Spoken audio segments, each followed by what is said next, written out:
Hello again everybody, and welcome to another oh so exciting horrible review. Today's review is going to be of the Canon VIXIA HF M500 HD camcorder.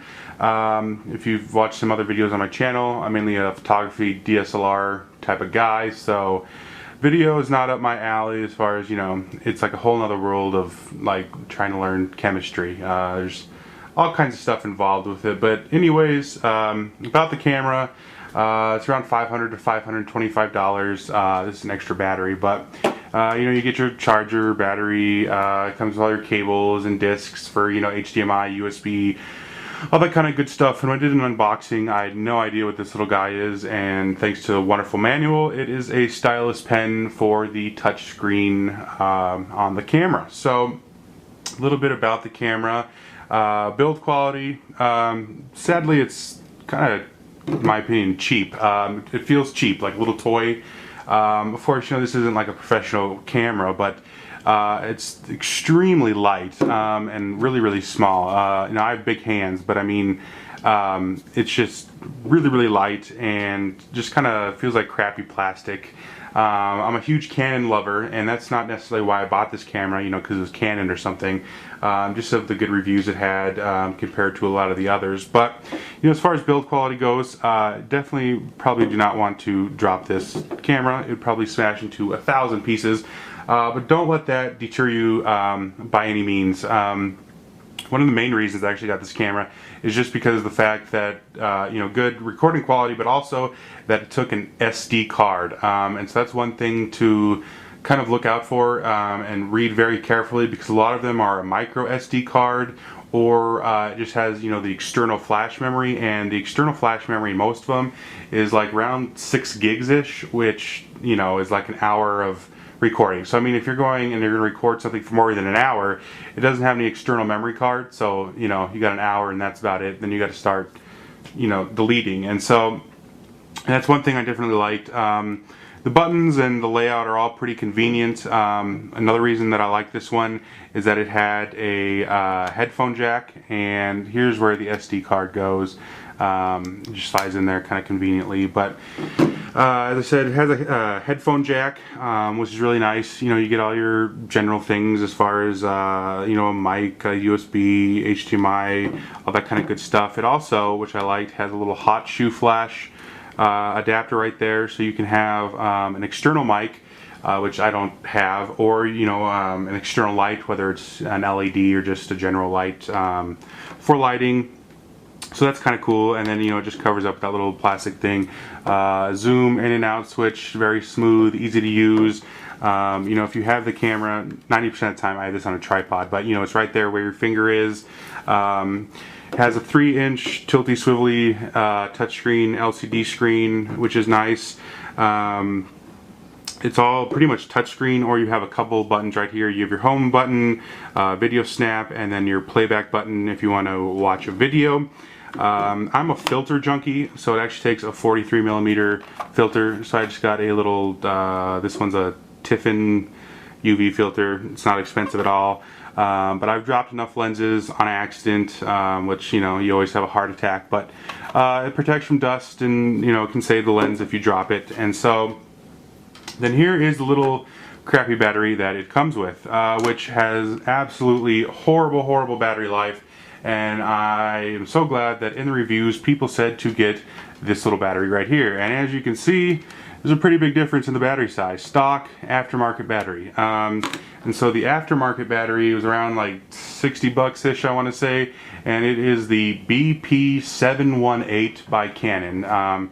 So you can find that on B&H, Adorama, Amazon, eBay, bajillion places you can find it. So little cheap crappy battery that it comes with, no battery life. Definitely recommend this little aftermarket one, and it just slides onto the back of the camera like that, which kind of makes the camera back heavy. So that's another kind of downfall that I found with it. But as I said, 90% of the time I'm using it on a tripod, so it's not something I super have to worry about. But I mean, it's nothing that it's like the camera feels like it's doing this when holding it. It just gives it a little extra weight in the back of the camera. But This said SD card. You know, you have your on-off switch right there. The camera will power on, and as far as I'll talk about video settings, because you know, no experience with video, had no idea about like the recording formats, because whenever I've made a video with one of my DSLRs, you know, I put the memory card in, there's the video, put it into iMovie or something, edit it, there you go. And so this records in, let me find it real quick, AVCHD, which I had no idea what that was. And if you are a Mac user, it's kind of a problem, because it really only works with Windows computers. There's no adapter, nothing really, in order to get the HV, whatever the hell, file onto your Mac. It just is not compatible with it. For whatever reason, they decided to hate Mac and not allow you to do that. So it does come with software to install it for Windows. So if you are a Windows user, you are in luck, because this will work. And of course, the HVCHD blah blah blah is the best possible recording you can get out of this camera. It's the most super awesome uber HD you can get out of it. However, it also then records in I believe it's MPEG-4 or something files, which is, to my knowledge, smaller, more compressed files. I don't know, it's meant, I think, something for uploading to the internet, or I don't know. And so I went and set mine. You could, normally it's like the 4 Mbps per second or whatever, but this one, yeah, you can actually set it to 9. So I don't know if you can see there, probably not, but I set this one to 9 for video recording, and record it in the MP4 because Mac loves that file, and it has phenomenal recording ability. The other reason that I actually like this camera a lot is it has really, really good low light capability, where most don't, and so it's pretty fantastic in low light. You know, there's no significant noise unless it's literally pitch black. And of course, you know, cameras in this price range, they all kind of had pros and cons. You know, most, okay, you could get a light on the front that would come standard, but then you wouldn't have a mic import jack or a hot shoe, etc., etc. So there's, you know, a lot of trade-offs with cameras kind of in this price range. Of course, I like this one because it had hot shoe and the mic jack, all that kind of good stuff. And so, you know, you could buy that later on if you really need a light or a mic, all that kind of good stuff. But it also takes pictures. I think it's like a couple megapixels pictures, nothing fantastic. I don't really see using this much, but you know, if you're recording, let me zoom in on here real quick. You have a couple different features. Also right here is like the record button, which is conveniently located for your thumb. And so then on the screen right here, if you push the button on the side, you have your home button, which has all kinds of settings, and it is really crazy. I had to read the manual a lot since I'm not a video guy. How much you can truly control with this camera, even in automatic mode. And so, you know, you have your camera modes right here. You have auto, which just does everything for you, which is what I mainly use because I know nothing about cameras. You have manual mode, and then you also have cinema mode, where it has all kinds of really cool filters. And you know, you have, you know, your cluster, like kind of western feel, you know, where it's kind of like that, it gives it that warm tint, black and white, vignetted, soft, there's quite a few, vivid, and so that's kind of a neat feature if you're into movie stuff. It also has this little cool like draw tool, I guess you'd call it. If you've ever watched football, you know, when they do like a playback and they have like the little yellow or white where the guy's like, you know, the running back's going this way and he draws a nifty little arrow or something. Well, while you're filming or take a photo, you can actually push that and draw on the screen while you're filming. So if I'm filming, you know, I could draw a little arrow pointing to this chair over here or something, which I thought was kind of cool. So it has that little draw ability. I have a 32 gig SD card in here, which gives me 7 hours and 41 minutes of video with the MP4 at 9 Mbps, which is a phenomenal amount. If you're shooting in the AVCHD mode or whatever, at the most possible HD you can get, I think you get about 4 hours on a 32 gig card, which is pretty good in my opinion. This also has some built-in internal memory, so if for whatever reason you are just going video crazy and you fill up your SD card, it's pretty cool that it has, you know, a backup, and you can actually record on both, all that kind of good stuff. One tip I would recommend that actually took me a while and I couldn't figure out how to get it to work is you actually have to set it to record to the SD card and save that on the SD card. Otherwise, whenever you record, it'll automatically just record to the internal memory. You'll go to playback, and of course I have no videos in here, but you'll see the video from the internal memory and it won't be on the SD card. Gotta love it when the phone rings, so I'll try and splice this back in. But anyways, I will show some sample video of this, just, you know, kind of walking outside. It has tremendous quality. As I said, I don't know really what else I can say about this, other than, you know, all your buttons are conveniently located. It takes great video for the price, in my opinion.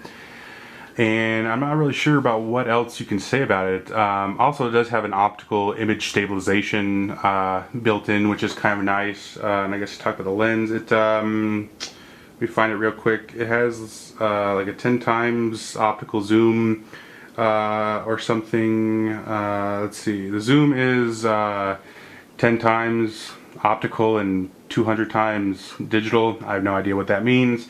If you're a camera person, there you go. The lens, well, I guess right here is 6.1 to 61 millimeters at f1.8 to f3.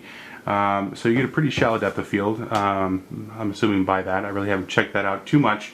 But about the camera, I would highly recommend it if you are looking for something that, you know, produces great quality, but you don't want to, you know, move up to maybe a professional camcorder. Personally, I'm used to filming with DSLRs, so they're a little easier for me to use because you don't have to do too much with them. But it's a great camera for if, you know, you want something for kind of professional, or if, you know, you're going on family vacations or something and you need a camera for that. So I hope you enjoyed this review. As always, it's crappy and horrible and I don't know what to say about it, but hopefully that's some information that'll help somebody. So this was for the Canon VIXIA HF M500 camcorder, and I'll show some sample videos now. So thanks for watching. Bye. So here's some sample video. It is another extremely hot day in Colorado. I'm standing on my porch. This is at its widest aperture. It changes the exposure pretty quickly, you know, from sky to foreground. Pretty stable with the image stabilization. Quick autofocusing. There is it, fully zoomed in. And one thing I've noticed, it's kind of glitchy. Like if I move it slow enough, it kind of like pauses the frame. And so that's one thing I guess to keep in mind. But really smooth in and out zoom, and great quality. And this is at the MP4 files at 9 Mbps per second, I guess, or whatever it is. And so I'll show some of the filter effects quickly too, so you can see that. Okay, so this is once again in the MP4 file. In cinema mode, this is just standard cinema. Here is filter number 2. This is vivid, so as you can see, the dead, lifeless Colorado grass from the heat is a little more green. The sky gets a tad more blue, and so that's filter number 2, vivid. Here is filter number 3. This is one I kind of like. It's dream. So it gives, you know, when you zoom in, everything kind of like that little blurry halo effect to it. And so that's filter number 3, dream. Filter number 4 is cool. So it's basically like a polarizer filter. It gives kind of everything a little cool feel to it. This next one is nostalgic, which gives it kind of a desaturated, old-timey look.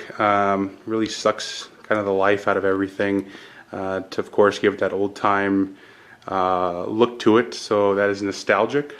This next filter is sepia, which just gives it kind of like, you know, that warm tone to it.